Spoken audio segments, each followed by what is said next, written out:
Welcome to the show. The Brazilian government is in the middle of a major program expected to last decades to both modernize its armed forces and to increase its military exports. By 2025, it hopes to put the first Brazilian-built nuclear-powered submarine into service. In an exclusive interview with CCTV, Brazil's defense minister said that as a growing power, his country cannot afford not to have a properly resourced Army, Navy, and Air Force. Stephen Gibbs reports from Rio de Janeiro.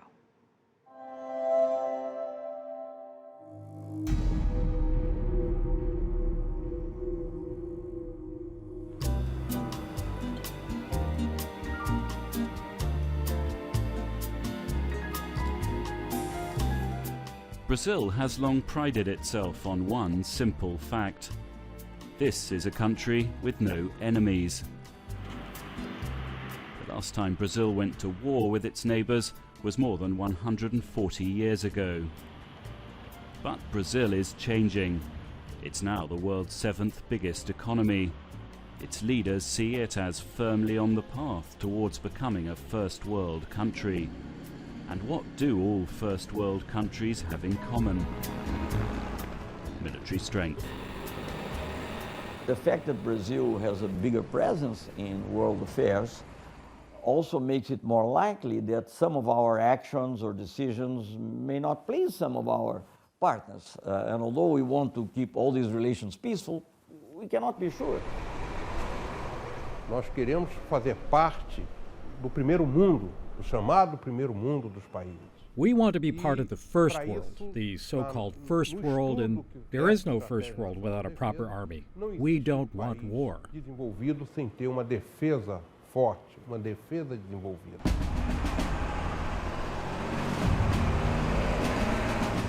So Brazil is becoming a major customer for foreign military hardware and rebuilding its own defense industry. It's now the 10th biggest defense spender in the world, with an annual budget of nearly $40 billion a year. This is not an easy country to defend. It has the world's longest Atlantic coast. It shares borders with 10 countries, many in remote jungle regions. It also has the world's largest freshwater reserves. And in the last decades, it's discovered massive oil fields. All this, says Brazil, needs protecting. We need, yes, for the future generation, as soon as we discover petroleum at 200 miles away of our coast. We don't want pirates coming up, jump on the platform and asking for nothing. We have to produce goods for the next generation. We have to protect them. We don't have any enemy now. We are very peaceful. We don't want to attack no one. But we only don't want that nobody comes to attack us. Brazil has a long and complicated relationship with its military forces. From the 1960s until 1985, the country was ruled by a military dictatorship. During that period, it was also a major arms exporter, the 6th largest in the world. But now, although the presidential car hasn't changed, Brazil's political system has. It's a democracy again, and its current president, Dilma Rousseff, who was tortured during the military regime, is perhaps an unlikely champion of her country's increased spending on arms. Is that going to have an effect on its... Her defense minister is the face of Brazil's new strategy to modernize its armed forces without alarming its neighbors. Some of the threats that exist in the world have a tendency to become more and more multinational. I mean, you speak of terrorism, you can speak of piracy, you can speak even of the combination of international crime with all kinds of international crime with terrorism, and also how to combat it. So we don't want to have terrorism, we don't want to have piracy, not only in our borders, but in the ocean that we use. But we don't want also to have other military organizations acting very near us. In 2012, the minister released a landmark document, a white paper outlining Brazil's policy on defence. Previously, military spending and strategy had effectively been a state secret. This was part of a long process to bring this country's military and civilian powers closer together. It's really an exercise in transparency for the people to know how and with what purposes we spend the taxpayers' money on defense. Because even very often you hear, even in Brazil, wow, we are so peaceful, we don't have problems. Why should we have expenditures in defense? So it's important that people understand. And I think there is a growing understanding on that, especially on the part of Congress, on the part of academia. And I think it's important that the people at large understand that. But it's also an effort of transparency vis-a-vis our neighbors, so that they can understand that the investment that we are doing in defense doesn't have anything to do with the relations with them or any rivalries which don't exist. The paper argued that increasing defence spending would contribute to this country's economic development because the armed forces would buy Brazilian. So, with its main client being the government, Brazil's defence industry is in the middle of a boom. And the defence minister is the man everyone wants to speak to when he appears at arms fairs like this one in Brasilia. On display here are the same weapons and machinery you might find in similar exhibits in the US or Europe, although some with a Brazilian twist. Brazil has two selling points when it comes to arms. Often its equipment is cheaper than the equivalent being marketed by the world's best-known brands. And in a region where there's still plenty of suspicion of its dominant neighbour to the north, this hardware has the advantage for some that it's not American. People in the exhibition, they come to us, say Brazilian is a simpatican people. Brazil is a simpatical country. They come to us. We don't impose nothing. We are not here to sell nothing. We are here to present Brazilian solutions. We want to give the chance for the brain of the Brazilian engineering, the brain of the entrepreneurs, give to our society the tools to protect themselves. Brazil is proud of the fact that it hasn't been involved in a significant war for almost 150 years. But does that make it more difficult to sell defence equipment? One issue is that hardly any of this equipment has ever been battle-tested. This designer of drone technology admits that that puts him at a commercial disadvantage to his American rivals. Os produtos americanos, eles são referência mundial no globo. American products set the standard in the world. This is because the country makes a large investment in research, in scientific education, and always puts their knowledge to work in real situations. Since we don't have any armed conflicts, it is hard for us to make our military industry expand.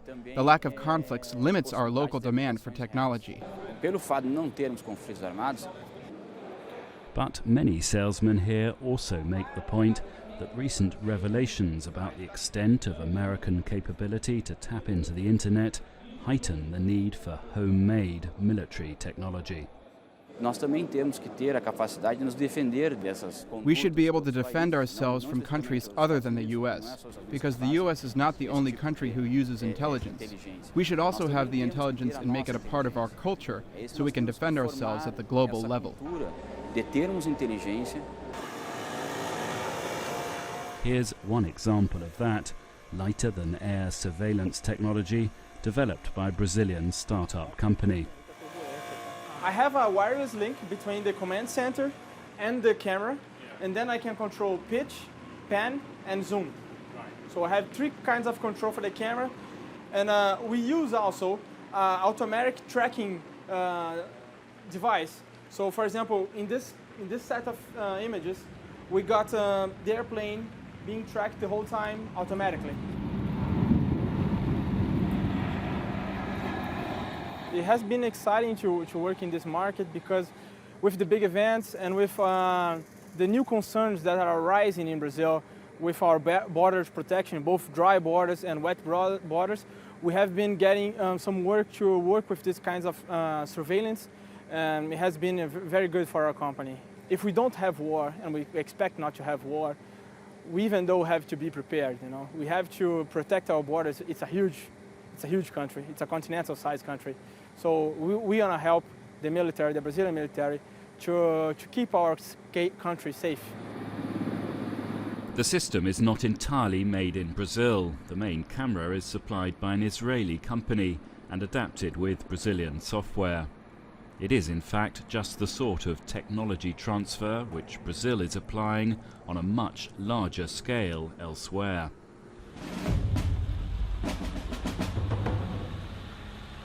This huge project outside Rio is where the country intends to build its first nuclear-powered submarine. The sub is based on a French design, but will be entirely built in Brazil. The French won the contract by agreeing to share their knowledge and expertise. The multi-billion-dollar plan will take 2 decades to complete.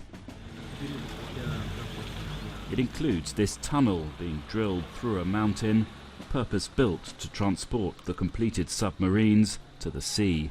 The first nuclear sub is expected to go into service in 2025. Before that, 4 conventional submarines are being built.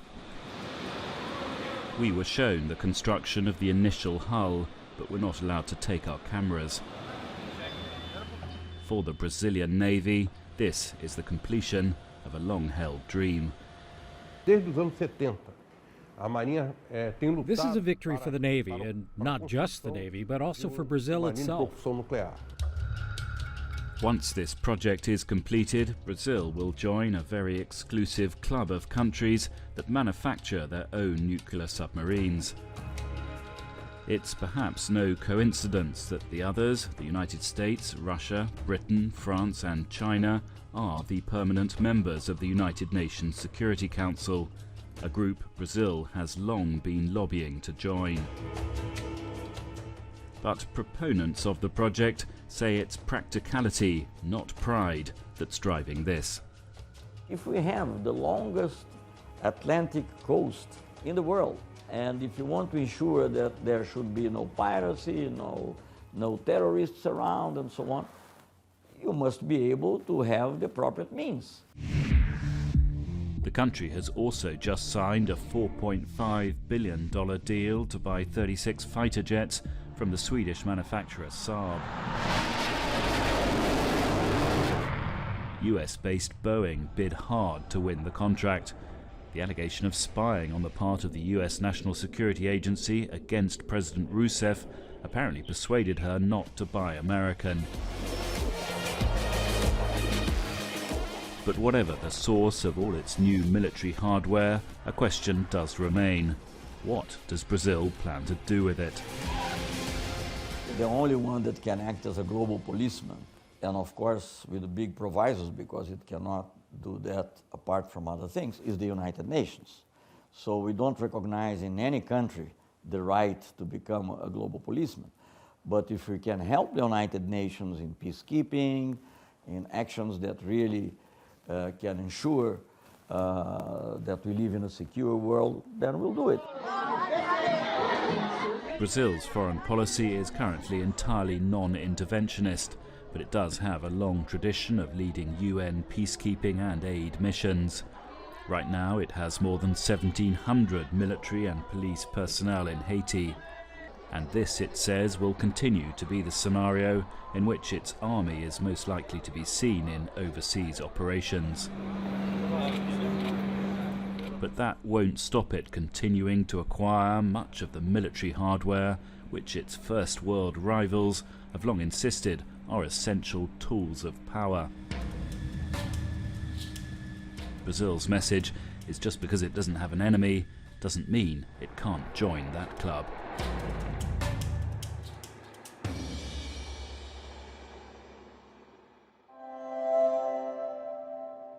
Our thanks to Stephen Gibbs for that report. Latin America is experiencing a new defense spending boom thanks to growth in its economy. The largest increases in the region are Paraguay up 43% and Venezuela up 42%. The growing role of the military in combating drug cartels has encouraged Mexico to boost its spending by 10%.